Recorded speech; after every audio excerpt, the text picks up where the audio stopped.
been, you know, great with that one race that he had against you. He showed his consistency, almost got that sub 20. You know, you guys were neck and neck. So, all right, we're off. Yeah, so right away we see TheRudyyy is coming in with getting the early power-up, and so is Dave. So we're going to see early power-ups, early firepower. Very, very good race strat. That's a good way to go here. Yeah, and I think it's been the most common, and like you said, it is the safest alternative. I don't think I've seen a person go for 1-3, 1-4 yet. I could be wrong, but definitely a lot of the safer route, and again, it's perfect for a race. Yeah. Yeah, we have seen very little. Like, we talk about this kind of each race that, you know, here's what they're doing versus other options. But like you're saying, we've seen kind of quite little of the other strategies. But like one of them that you might see is sometimes you don't know if it's going to be small fire that they're going for, which is kind of the craziest one. But yeah, then also, yeah, exactly. Yeah, then the guys who are like, you know, the guys who have like the 19-0x kind of PBs, those are probably the guys who you'll see go for the 1-3 and the 1-4 power-ups, just since they're so experienced with running through 1-2 small. Yeah, and it's going to be really exciting to see that as well. Now, the 1-4 power-up is really scary because you do have that fire bar. So I think that is majority of the reason why they're not going for it. I know 1-3 can be a little scary too at the jump. But yeah, 1-3 is kind of scary with the jump, and also it's just really difficult to get the optimal grab on it anyway, because you need to like worm your Mario in really precisely, and then also get one of those grabs where you hit the power up from below and then like clip into the block as you jump up to collect it and stuff. So it's like, it's super advanced to actually save time doing it. Exactly. It's a lot safer for these guys to go for the early. And like you said, you could end up losing more time just by trying to go for a crazy grab and missing it and failing it, you know. Yeah. So definitely the right play here for both of them. Yeah. In RTA attempts, you'll definitely see runners just miss those optimal power-up grabs and then reset, you know, and do that a couple times, and that's not an option here. Ooh, yeah. I loved Ruddy's Bowser kill there, jumping up at the Bowser. That was beautiful. He almost, I don't think he really stopped too much his momentum there. That was almost the perfect kill. Yeah, well, for him. 261 on the clock is about as good as you can ask for. Yeah, beautiful. I love seeing the Bowser kills. That's definitely one of the most impressive things that I see from Warpless runners. It's a lot harder than it looks to be able to go off that horizontal platform and keep your momentum throughout the entire thing. Yeah, I think one thing, like, I think the Bowser kills are kind of underrated in a way as far as how important that is to a good time. Because there's a lot of runners who are kind of in my territory of like a 1930, give or take, right? Right. And I think really a huge part of what is the difference between that run and a 1915 is probably a lot of it is just like a half a second on every single Bowser, or 1 second on every single Bowser, you know? Yeah, that type of stuff adds up when you have 7 Bowser kills, especially when you are going to big Mario and you're getting that 1-4 Bowser kill as well, compared to like the small fire or something like that. It really does add up, that animation, though. So, really cool to see, though. Got a 2-2 here, man. The swimming level, none of these fish seem to be causing too much of a problem. They have that trusty firepower, though, if they ever do, which is really nice to see. Yeah, really good time for SuperMegaDav. The best you can possibly do in this level, ooh, is what TheRudyyy got. Going into the pipe at 316, getting you a 310 pole grab is as good as you can do there. SuperMegaDav got a 309, which is insanely good as well. One thing to remember is that a Mario second is only like 24 frames or something like that. Right. So it's only about a third of a second. Yeah, so they're neck and neck. It's probably only like maybe half a second slower from what Dave did. So still, it's been stellar gameplay from them. They're cruising through here. We have to wait and see how the Bowser levels, you know, how World 3 really treats them, and see if they can get through to World 4. For sure, and 2-3 is a very nice level if you don't get any bad cheeps. You know, it can be. That level has a nasty habit of either being a really casual free run or just nightmare-inducing. Yeah, and we saw it looked like they had some pretty good cheap patterns. Both these guys are experienced, but we've had to see some slowdowns from some of the runners, which completely makes sense. It's a very safe alternative, just to be safe. And Mega, great kill there too. See how TheRudyyy? Ooh, another good one. Yeah, excellent 2-4 for both runners there. That was great to see. Yeah, no, Dave is really pulling out the big strats, big boy strats. He's in charge, going through, playing really smoothly. Yeah, this race has been really interesting to see so far. Because right, SuperMegaDav kind of came up with a early lead here, but we're looking at TheRuddyy's play here, and he is also just pretty much playing perfectly right behind him. So, see, Dave just had a little bit of a hiccup on the stairs there. Ruddy did not, so that closed the gap just a little bit. Yeah, and this looks like the type of race that little mistakes like that, the building up, is really what's going to make the defining moment. Both of these guys, again, are really consistent runners, and they are great at getting backups. So if we see a few more of those, we might see Ruddy take the lead. And 3-2 that we're coming up now. It's a pretty straightforward level for the most part. Just a few snipes here. It's worth noting that you'll see that they're killing various enemies earlier in the level, and that is to manipulate the later enemies to make the last jump there that you saw with the one Koopa that Dave just jumped over. Make it a little bit easier. You see the Ruddy had 3 over there, so it can make it a little more tricky of a jump. Both easily possible, though. Just makes it slightly simple. Yeah, and it's interesting to see also different, like, a lot of players do use the same despawn strategies, but some players do slightly different ones as well. Like, I've seen some interesting different strategies at the end of 3-2 and also at the end of 8-1 and stuff. So it's cool to see the little variations on strategies. Yeah, especially if you've seen like Kaku's 3-3, where he kills every Koopa. Yeah, no, I know what you're talking about. It's really cool to see because this is the type of game where, you know, Mario's always moving at the same speed, you know, unless you throw in a fast Excel or something like that. But it's cool to be able to see the little differences of how route changes. Like 4-2 is a great example of seeing, like, you know, who goes top route, who goes bottom route, and so forth. Yeah. All right. Ooh, Ruddy went for a under the Podoboo jump there to go slightly more optimal. However, the Podoboo was a little bit low, and he jumped a little bit high, and we see our first power down here. So TheRuddyy is going to have to take he's going to have to stop for power-ups, and we'll see exactly how he goes about it, because 4-1 has a pretty optimal power-up grab at the start here. That looks like he's going for it right there. Yep. The second one, though, is a little treacherous and a little slow. Personally, I think I would just go for the power-up in 4-1 right here, but there are also some faster power-ups to grab at the start of 4-2, and he's gonna do that. Yeah, he knows that.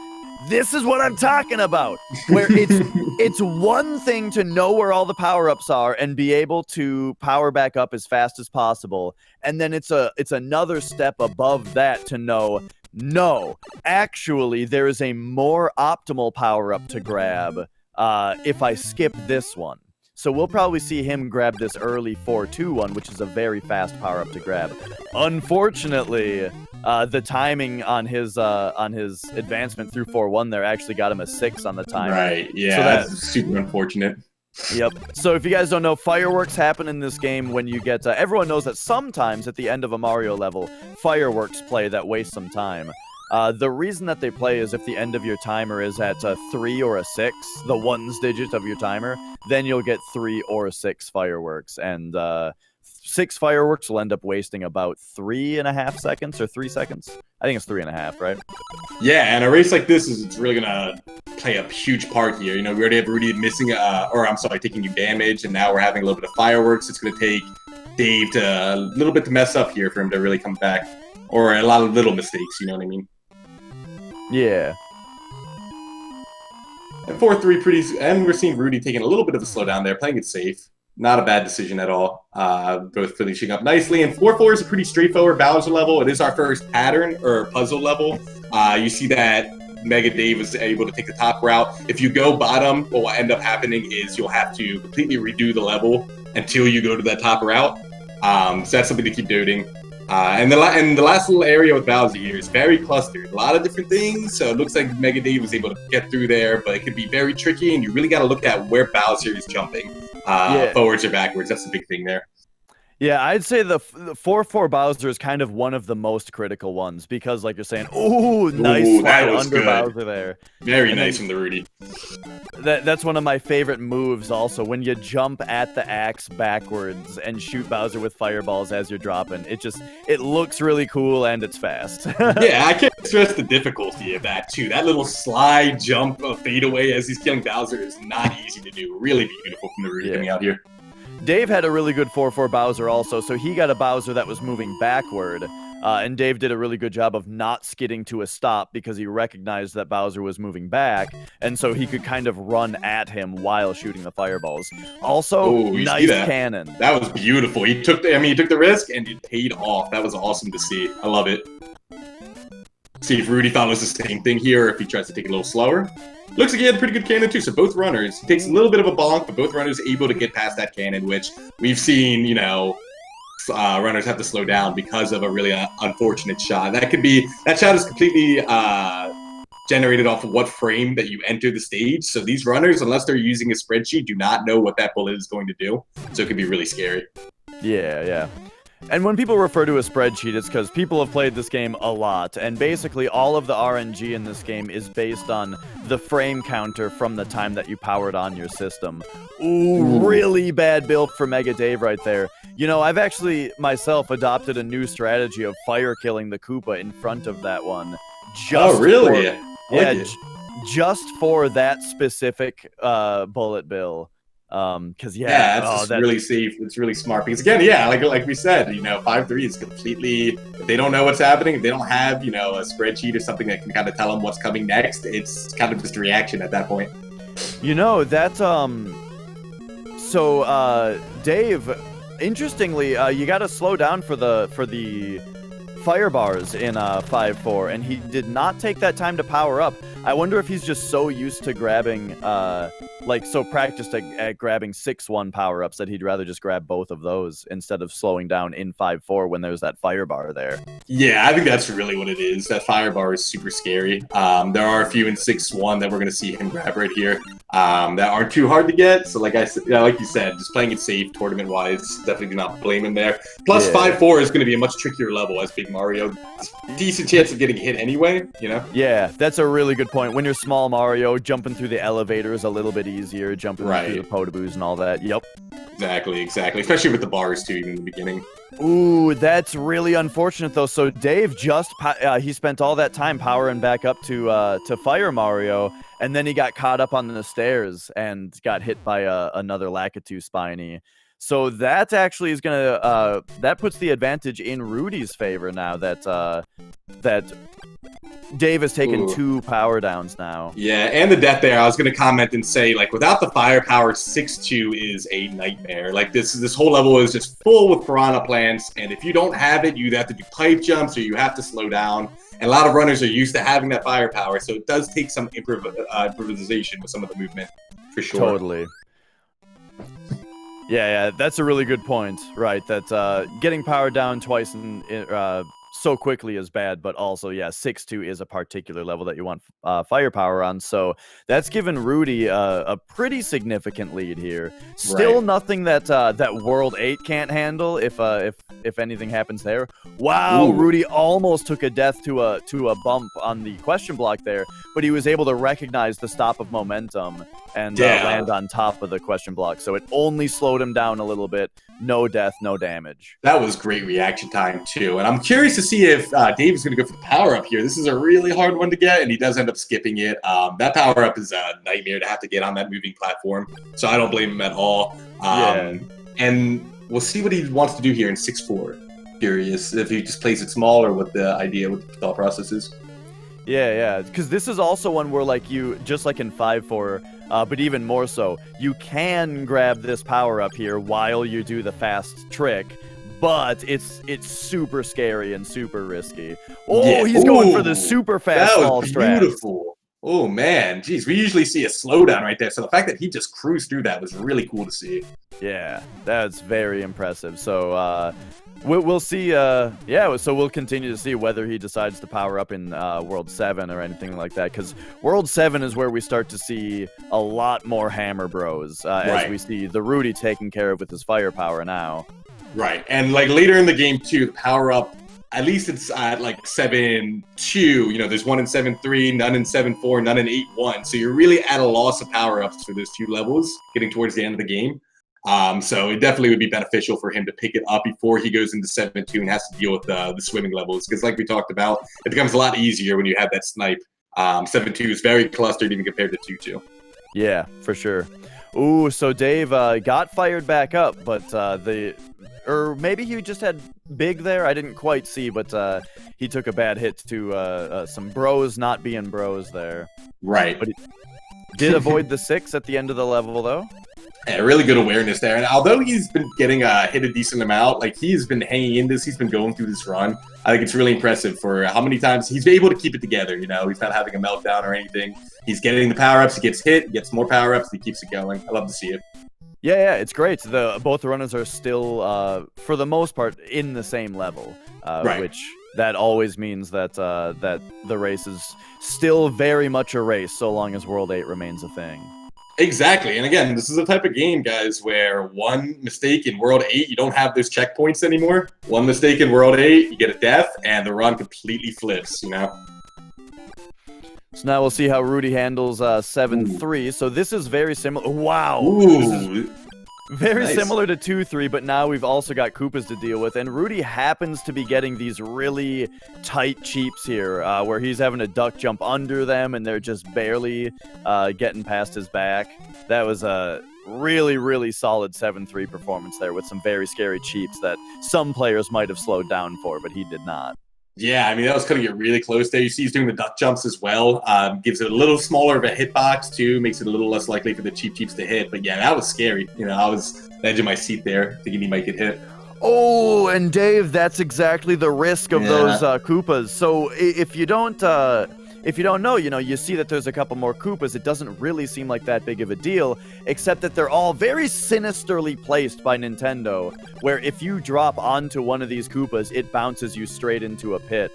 On top of that, you also have to worry about the fact that cheeps can easily, just like that, come by and bonk into the Koopas and actually turn them around. Exactly. I was going to say, depending on it, too, they could be going the complete opposite direction of what you're used to, and that can completely throw off any runner. So a lot of different little factors there, and what separates 7-3 from 2-3 and really show how hard of a level it is. For sure. So that was an unfortunate death for Dave, but also one that is very common and very understandable to happen. Yeah, and it's going to look like Dave is going to have to do 8-1 without firepower here, so I'm curious to see what type of strats he goes for. I'm assuming we're going to see no pipe jumps with a big Mario. It's probably going to try and play it safe, but I'll have to wait and see. As Ruddy is really just cleaning up World 8 right now. I haven't seen the slowdown. He's really just going clean, and it looks like he's going to get 200. Beautiful. Yeah. Yep, Ruddy displaying all those despawn strats we were talking about and just cruising through, no problem with firepower, so that looked excellent. Right. And this beginning of 8-2 is one of my favorite jumps. I love that. And it makes it even trickier with that crouch jumping, guys. I can't stress out enough how tricky those crouch jumping actually is. And why we see a lot of runners go for the small fire Mario strat, because it is easier and you don't have to worry about that. It is tricky, especially when you see them chain them in succession. Yeah. I think one thing to point out specifically about crouch jumps is the fact that it's not just a matter of hitting down and jump while you're running. If you are holding right and down diagonally, Mario doesn't do the duck jump. You have to make it in. You have to transfer to a complete down only on the D-pad in order to successfully duck jump, which means you got to have very fast timing on your jump to not lose momentum, and then transfer your thumb back over to the right to continue full forward momentum while you're crouch jumping.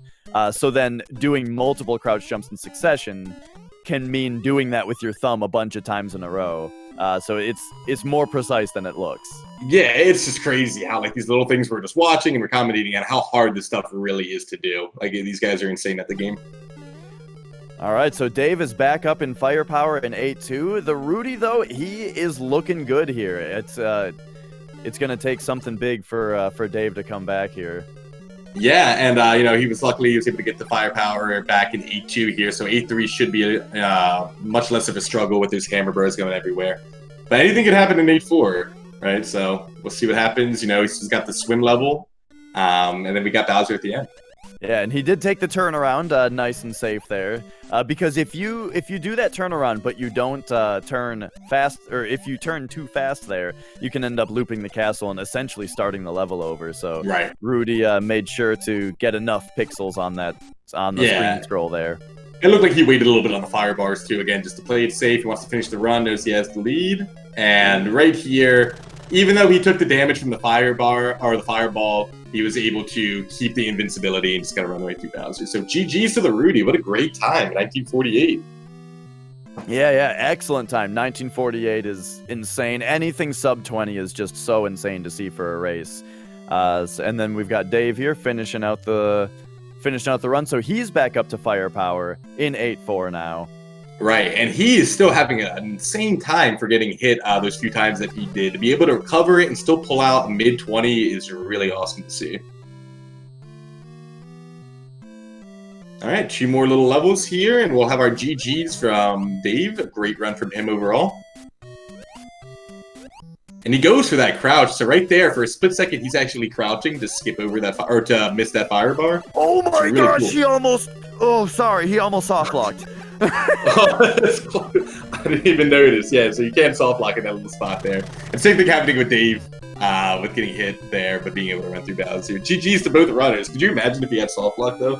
Oh, we've seen it in the tournament before. It wouldn't be the first time.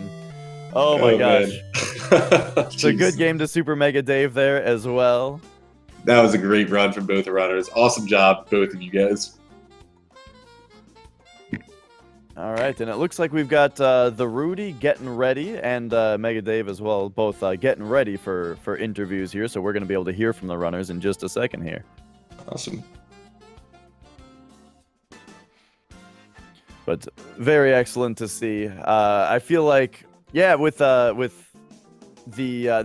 just had a insane run there. I mean, I'm trying to remember if he took any damage, and I don't think he did.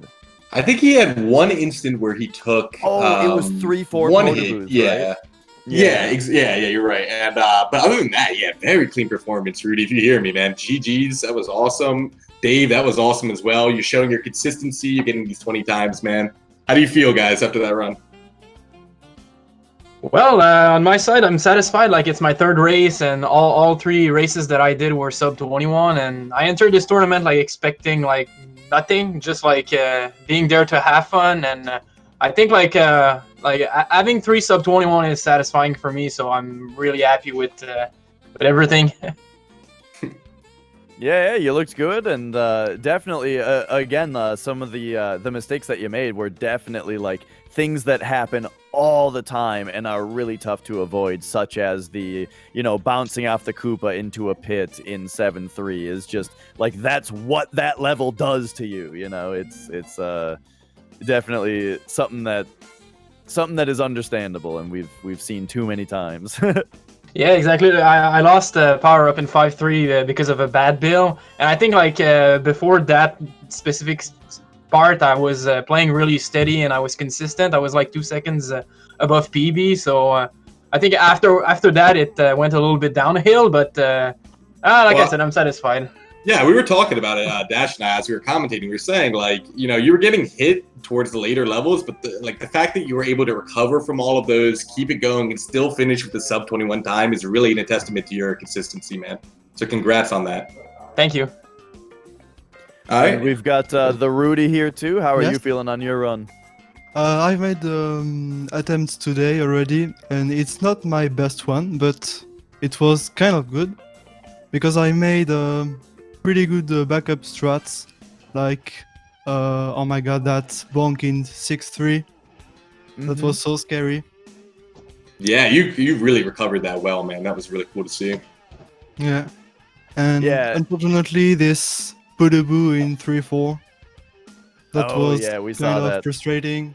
But one thing that we noticed about that also was that so you got hit in 3-4, but knew the most optimal power-up path after that. You didn't just go for the very next 2 power-ups. You waited until 4-2 to get fire, because that's actually a faster power-up grab, and stuff Yeah. like that it really shows like the next level of awareness on everything that's in the game. Yes, of course. Yes. I have a question. You said that so 1948, you played really well today. You had that one damage that you took earlier in the run, but you recovered it beautifully with that great 4-2 power grab that Dash was talking about. You said that this run wasn't like your best. What are you looking for in a race for a time? And what would you consider a good time for you?